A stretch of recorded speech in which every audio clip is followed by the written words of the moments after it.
हो सकता है मेरी जानकारी में ना हो, आपकी जानकारी में हो, लखनऊ में कहीं कार्यक्रम आयोजित किया गया हो और सरकार कार्यक्रम आयोजित नहीं कर रही है। प्रदेश का शिक्षा मित्र 2001 में नियुक्त हुआ। 2001 में शिक्षा मित्र को आपने कब नियुक्त किया? जब आपको आवश्यकता थी विद्यालयों में, आपको शिक्षक चाहिए थे, आपने आप किया। एक सरकारें आई, समय समय पर इनको बीटीसी कराया, इनको ट्रेंड कराया। ट्रेंड कराने के बाद एक सरकार आई, उसने इनको शिक्षक बना दिया। शिक्षक बनाने के बाद सरकार की लचर पैरवी के चलते सुप्रीम कोर्ट का डिसीजन इनके खिलाफ हो गया। सुप्रीम कोर्ट का डिसीजन खिलाफ होने के बाद इनको जो 35-40 हज़ार का वेतन पाते थे और जब पूरा वेतन मिलने लगा, पूरे मनोयोग से अपनी सेवा दे रहे थे, अपने परिवार के उत्तरदायित्वों को निभा रहे थे, उनको आपने रातों रात घटा करके 10,000 पे ला दिया। 10,000 पे कब लाए थे? 7 साल पहले। 7 साल में प्रदेश का कर्मचारी, वेतन, विधायक, जो भी है, वेतन भत्ते में बढ़ोतरी हुई है। शिक्षा मित्र ऐसा कौन सा आपने ऐसा कौन सा डिपो खोला हुआ है जो छूट पर शिक्षा मित्रों को दे रहा है? इनको केवल 10,000 का वेतन मिल रहा है। इनके आंदोलन का आपने कमेटी बनाई। दिनेश शर्मा जी विधान परिषद के सदस्य थे, उनके नेतृत्व में कमेटी बनी, उनका प्रमोशन हो गया, वो राज्यसभा चले गए, लेकिन आज तक उनकी कमेटी ने रिपोर्ट नहीं दी। ना शिक्षा मित्रों को कोई प्रमोशन हुआ है। तो आज ये पूरा प्रदेश का शिक्षा मित्र पीड़ित है, आहत है। कोई सप्ताह जाता होगा, कोई महीना जाता होगा, जिस महीने कोई ना कोई शिक्षा मित्र काल के गाल में नहीं समा जाता।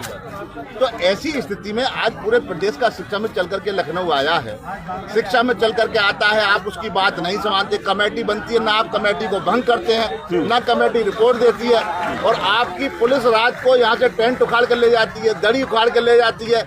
लेकिन मैं सलाम करता हूँ इनकी एकता को। आए ये लोग जमीन पर बैठे हैं, जब मैं आया हूँ जमीन पर बैठे थे, ये टेंट भी उन्होंने अपने पास से खड़ा किया है। तो आप शिक्षा मित्रों की बात को नहीं मानेंगे, टेंट नहीं लगने देंगे, दड़ी नहीं बिछने देंगे, कौन सी तानाशाही है भाई?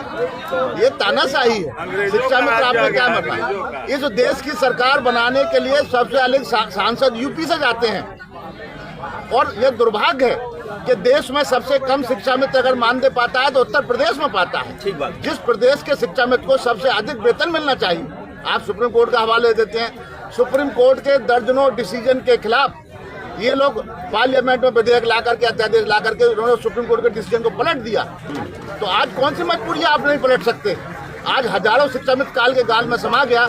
जब विधानसभा में खड़ी बताने की बात आती है तो शिक्षा मंत्री बड़े सीने तान के कहते हैं कि हमारे पास इतने शिक्षा मित्र मिला के हमारा छात्र अनुपात 22:1 का अनुपात है। आप शिक्षकों पीपल टीचर रेशियो बदल देते हैं, इनको मान गए, तब ये शिक्षक हो जाते हैं। जब ये वेतन मानते हैं तो आप कह देते हैं कि ये पैरामीटर पे खड़े नहीं उतरते। अरे भाई, उसी विद्यालय में आज पहले पढ़ाते थे, उसी विद्यालय में शिक्षा मित्र के सुप्रीम कोर्ट का डिसीजन आने के बाद पढ़ा रहे हैं, उसी विद्यालय में पढ़ा रहे हैं, उन्हीं छात्रों को पढ़ा रहे हैं। केवल वेतन मांगने पर इनकी क्वालिफिकेशन पूरी नहीं होती। ये दोगलापन है। आज पूरे प्रदेश का शिक्षा मित्र आहत है, चल करके आए हैं, और ये चल करके आए हैं। जब तक ये बैठेंगे, उत्तर प्रदेश शिक्षा महासंघ, हमारे संयोजक सुरेश त्रिपाठी जी आए हैं, मैं, हमारे सारे लोग हैं, जब तक इनकी इच्छा होगी, जब तक ये बैठेंगे, जब तक इनका निर्णय नहीं होगा, तब तक हम इनके साथ बैठेंगे।